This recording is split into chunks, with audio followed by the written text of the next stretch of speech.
My Duke and Duchess darlings, Duke and Duchess noble hearts, my court of kindness, Sussex squad forever family, it's your host, Tyler. Oh, Sophie Chandauka. Girl, the audacity is not just loud, it's got its own theme music, fog machine and backup dancers. Because just when you thought this Centabale saga had pirouetted into oblivion, Sophie spins back in, full Swan Lake meltdown, flapping around inboxes like a flamingo in stilettos. Her latest act?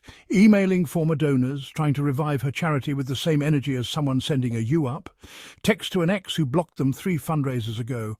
It's less philanthropy, more digital panhandling, and even LinkedIn is probably cringing. Let's recap. Sophie's social media pleas for donations tanked harder than a toddler's macaroni art exhibit at Sotheby's. Her previous campaign managed to rake in a whopping £300. Which, to put it in perspective, is what some people spend monthly on oat milk and mild emotional damage. And yet here she is again, trawling her contact list like she's on a fundraising safari, hoping past donors forgot they already ran the other way. And the irony? Whew, thick enough to spread on toast. This is the same woman who once publicly downplayed the urgency of HIV, yes, that HIV, only to now come crawling back, charity tin in hand with emails so long-winded they could be submitted as a thesis on how not to run a non-profit. Her appeals are so over the top they practically include stage directions. Cue violin. We are at a pivotal crossroads. Your generosity can reignite the spark. Soft spotlight fades in as Sophie reaches for your wallet. But here's the twist.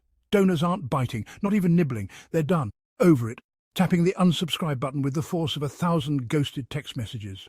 Because when trust is gone, not even a ballet of crocodile tears can save your cause. People are saying it flat out. Not a penny more while she's in charge. Some are even speculating that donations will mysteriously reappear in Sophie's handbag right next to the receipts for luxury brunches, press juice and executive strategy sessions that somehow always involve first-class travel and a vague yoga retreat. And Sophie's dancing on thin ice in tap shoes, loudly, gracelessly, and with absolutely no rhythm. Someone cue the exit music. The donors have left the theatre. Whew, Sophie Chandauka is back at it. And this time she's serving fundraising flop with a side of scandal so spicy even the royal corgis are refusing to sniff it. Public sentiment? Boiling over.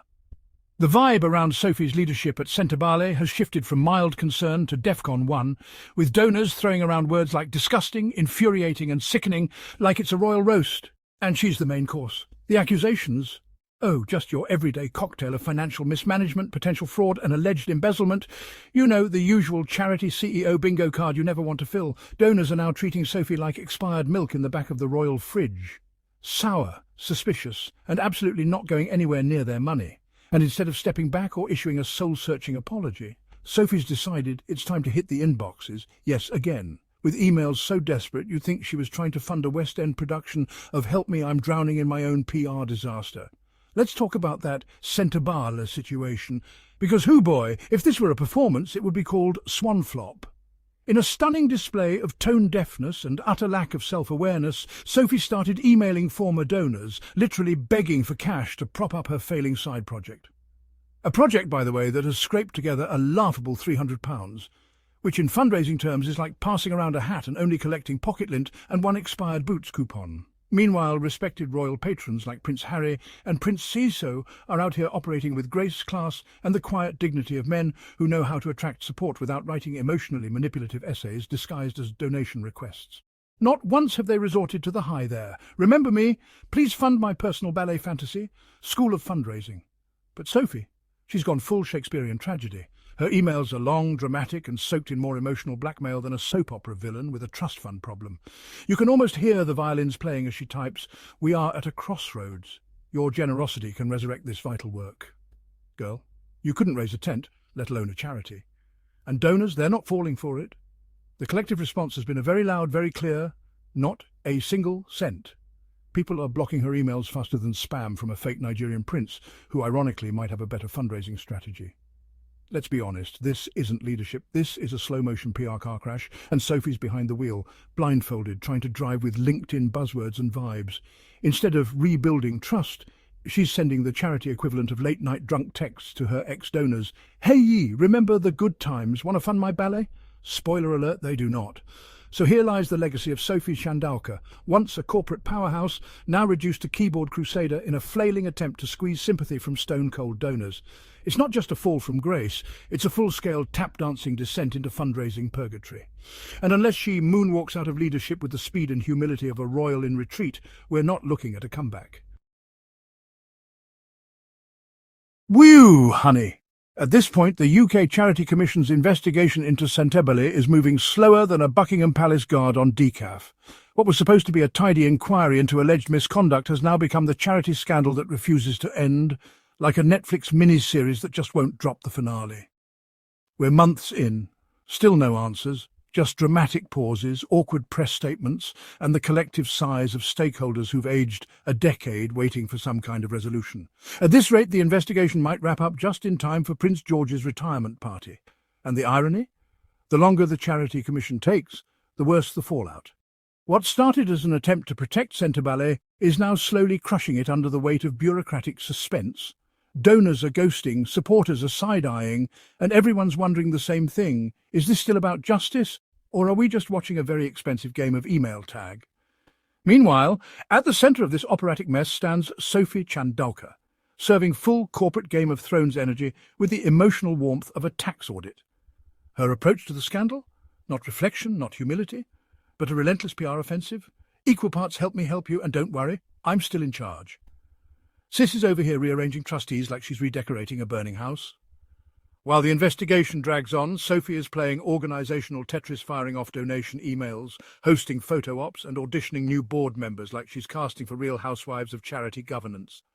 And let's talk about that mission creep, shall we?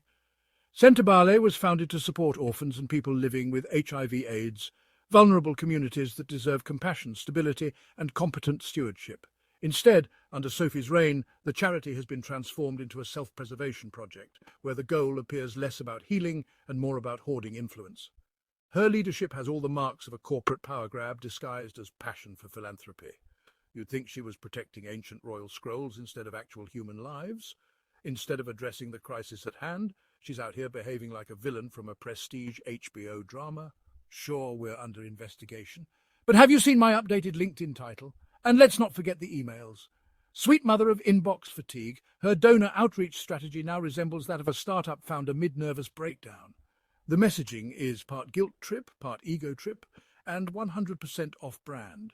Hi, I know you haven't trusted me with money in a while, but here's a 4-paragraph monologue about institutional resilience and ballet tickets. So what we have now is a situation where the charity's missions, the real human work it was meant to do, is being drowned out by ego, admin drama, and an investigation moving at the pace of a tortoise with a clipboard. And everyone watching? They're tired, they're suspicious, and many are saying, call us when she's out, then we'll talk donations. To sum it up, the investigation is dragging, the leadership is spiralling, the donors are done. And Sophie? Still clinging to power like it's a Louis Vuitton bag at a sample sale. At this point, we don't need another email or board shuffle. We need a miracle, or at least someone who remembers what Centre Ballet was actually created for, because this is no longer just a scandal. It's a slow-motion institutional faceplant, and the people who really lose are the ones the charity was meant to help. Charity Commission, we beg you, end the suspense, close the curtain, and for heaven's sake, send someone in with a clipboard and a conscience. Thank you all for watching. Hope you enjoyed the podcast. It's your host, Tyler. Love you all. Goodbye.